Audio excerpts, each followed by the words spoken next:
If there's one word to describe Nintendo's year so far, it would be surprising. 2023 ended with major swan song type games like Tears of the Kingdom and Super Mario Bros. Wonder. At the time, many considered those the last push before the next Nintendo system arrived in 2024. Fast forward to the start of this year, and Nintendo skipping out on the traditional February Direct added even more fuel to that fire. Many thought that since Nintendo wasn't having a general Direct in February, they were all hands on deck getting ready for that big next-gen reveal showcase. This led to what was one of the slowest news periods we've had in quite some time. But everything changed one day in May, when Nintendo's president confirmed that the successor to the Nintendo Switch would be revealed before the end of this fiscal year, and that a Nintendo Direct presentation would be airing in June. While we still had time to wait before seeing what was next for Nintendo on the hardware side, this June Direct was a grand return, reminding us of the magic a Nintendo Direct can bring, complete with bombshell reveals that nobody could have predicted. And even after the fact, Nintendo went further still, revealing another new game from an obscure, dormant franchise outside of a Direct, all beginning with an uncharacteristically mysterious tease. My point in saying all this is to prove that Nintendo's 2024 definitely didn't start how we were expecting, and that's why I don't think it will end quite like we're expecting either. There will surely be more surprises from Nintendo before this year is over. Maybe we're in store for the successor's reveal in the next few months. Perhaps there will be a September Direct right around the corner. And will the Pokemon franchise really be absent for Nintendo's holiday lineup? There are a lot of questions to consider, and that's what we're going to be spending some time talking about today. First things first, let's take stock of where the year is right now. Depending on when you're watching this, we're just a few days away from the release of Emio the Smiling Man Famicom Detective Club. Or it's just come out and you might be enjoying the game already. Either way, it doesn't get more surprising than this when it comes to game announcements. It came completely out of the blue as it was not announced in a Direct, and the mysterious initial teaser had everybody guessing what it might be.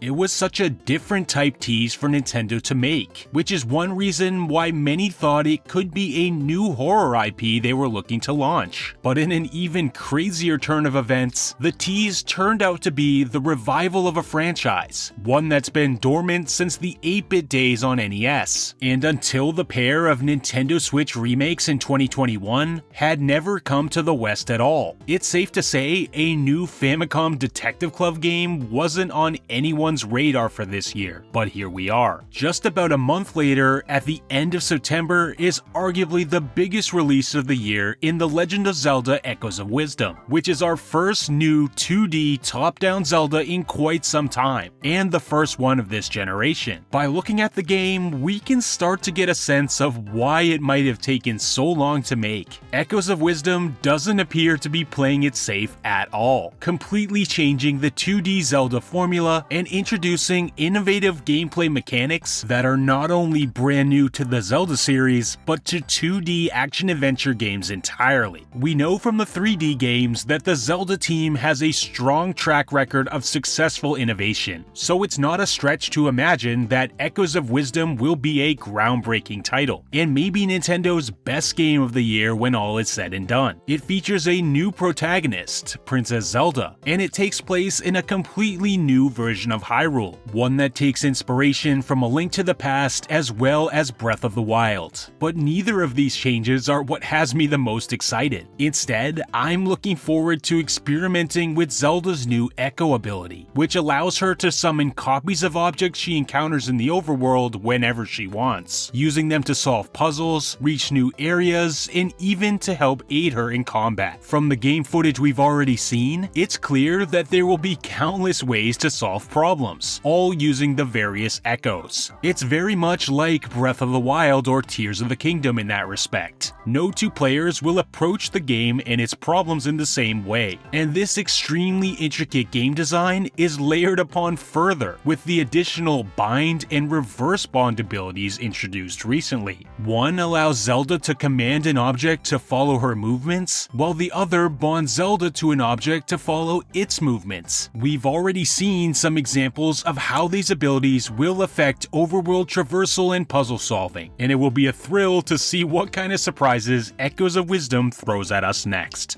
While it might not be surprising that we're getting a new Mario Party game, since we've reached that 3-year point following Superstar's release, and we are heading into the fall, which is when Mario Party games have typically released this generation. But what is surprising is the form that Super Mario Party Jamboree seems to be taking. Just listening to how that reveal trailer was structured, it's very clear that they're trying to promote just how big and bold this game is going to be. They even call it the biggest game in the series. And that's something you don't say without it being true. Otherwise, you run the risk of a major disappointment. Nintendo knows this, which is why I think we should expect great things from Jamboree. And from what we've seen so far, the game looks the part. With well over 100 minigames and 7 currently confirmed boards, it's packed with content, especially compared to the Mario Party games we've gotten recently. But what's also exciting is that Jamboree seems to be taking cues from the strengths of each of the 2 prior Mario Party games this generation. Jamboree is keeping the Super Mario Party branding, and it shares that game's commitment to new modes, boards, and minigames, which is fantastic. But at the same time, it also retains some of what fans loved about the most recent game in the series, Superstars, since it features some of the nostalgic remade Nintendo 64 era boards as well. And while we're on this theme of things nobody saw coming, not many of us thought we'd be playing a new Mario and Luigi game this year. But against all odds, Mario and Luigi Brothership is due out November 7th, which means it's, as of now, Nintendo's final big release of the year. Brothership marks the long-running Mario and Luigi RPG series' first foray onto home console, so it will be exciting to see how this traditionally handheld-only series benefits from a move to the big screen, with higher visual fidelity and more processing power to create a game on a larger scale. From what we've seen so far, Brothership seems to be taking all the advantages of the Nintendo Switch and running with them. People have been raving about the visual style ever since it was revealed, and I agree, it looks great. It's the perfect modernization of the series' traditional visual style, scaling up that hand-drawn style of the artwork from series past and translating it to 3D visuals on an HD console for the first time. While Brothership is an all-new adventure, meaning it's not a remake or remaster of a past game, it seems to be staying true to form for the series. There doesn't look to be any massive departures from the action command-based combat and 2-character button platforming the series is known for. And for fans of the older games looking to see this series make its way to the Nintendo Switch, this is nothing but great news. With Brothership arriving this fall, less than a month after the release of Super Mario Party Jamboree, this is set to be a strong 1-2 punch for the Mario franchise this holiday season. And speaking of this holiday season, this is where we need to get into speculation territory a little bit. If we look at Nintendo's current holiday lineup, which is a time when they historically release games from popular high-selling franchises, the Pokemon franchise, one of the highest selling, is notably missing this year. Of course, we can only assume Game Freak is hard at work on their next title, Pokemon Legends ZA, which we know is arriving at some point in 2025. But will Nintendo really miss out on a chance to have something new from the hugely popular Pokemon franchise out on Nintendo Switch this holiday? Personally, I have a hard time believing that will be the case. In recent years, it's been during the month of of August when we get our second Pokemon Presents. So don't be surprised if a Pokemon Presents appears sometime during the next week or so. Or if they do break pattern and skip August, as it is pretty late in the month right now, I'd still keep it as a possibility that we see a Presents in September or October, before this year is done. A Presents airing at any point in the next few months could reveal what the Pokemon franchise has planned in terms of Nintendo Switch software this holiday. And if you ask me, I think a spin-off title is the most likely in this case. A spin-off like a mystery dungeon or puzzle game, or even a new type of spin-off using the Pokemon IP